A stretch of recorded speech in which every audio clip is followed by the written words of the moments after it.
Hello, today is October 1st, 2016. My last call Thursday night was made when futures were down here. I said even though they were down, there was a good chance we would hold this low, gap up with a stilt-like move and complete the inverted diamond on stilts pattern. We had a number of targets.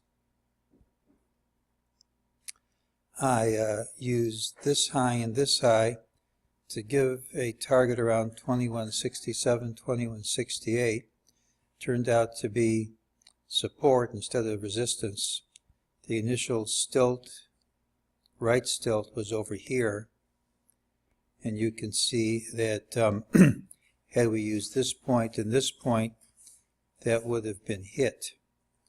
When we rallied past this target here, it's legitimate to see if a higher target from the pattern exists. You can take that low and that high, and you if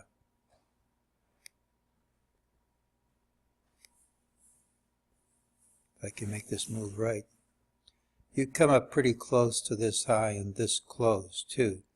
In any event, this is the origin of the left stilt. The first challenge, and all these tests the same day constitute the first challenge. That usually holds. We had one other target. We said that here was an ultimate buy signal. We got the minimum as shown by the white dot, but we said we almost always get more than that, which we did. During the day, MEJT said this drop and this rally each constituted false moves, and that this price would hit after this time, which it did. But here, it's ultimately lower prices would print.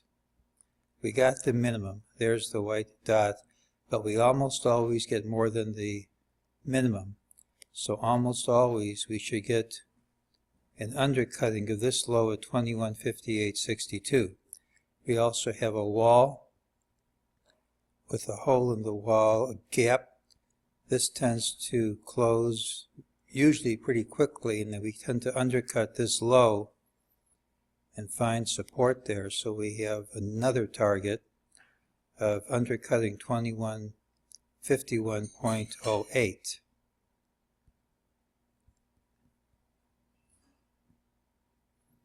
This is the weekly chart. We had a possible bar 13 of a sequential sell signal here because it can close early. This is a more satisfying number 13 because this high, this close, I should say, is over this high, so you get 13 without fudging. There's a variation where 13 doesn't have to be higher than 8. You don't have to rely on an early close. So that's a weekly sell signal. And then the question is, what do you make of this late drop? Here's a wall of selling into the close. Well, we gapped up, hit a series of higher highs and couldn't hold on to any of them. That's a negative pattern unless we invalidate it by gapping up sharply and promptly overtaking this high. That's one possibility, because normally when you see a wall of selling into the close, it's the amateurs selling without regards to what prices are. But what this final 5 minutes of trading really shows you is what happens when the professionals leave the market. I can't see any reason for amateurs to sell at any price when the market's gapped up and has been going up all day, a weekend's approaching, and typically this is a pattern which will continue into Monday's trade. This is not a very common time to see a reversal of this nature. I think one possibility is that after this massive drop a month ago, without follow-through, big money got scared because they have end of the quarter window dressing. They wanted to show all their customers that they didn't fall into this, quote, trap, unquote, and that they remained invested through the advance of the last 3 weeks. Once all the professionals left, nobody was left to buy.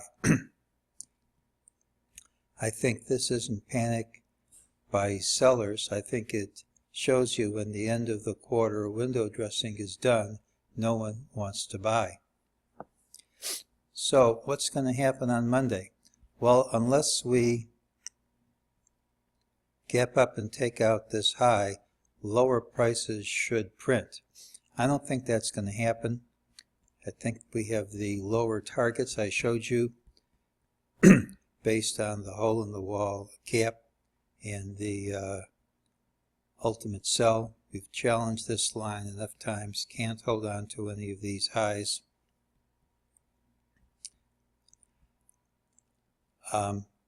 One of two things could happen. One is because of Rosh Hashanah, we could just trade little change and move around. I've seen it happen on the Jewish holidays, but I don't think that's what is going to happen, although it's possible. I think this shows what happens when the professional traders leave. I think because of the Jewish holiday, there'll be far fewer professional traders on Monday. We have lower targets, and I think we have all we need for the beginning of a very large drop. And that's today's call.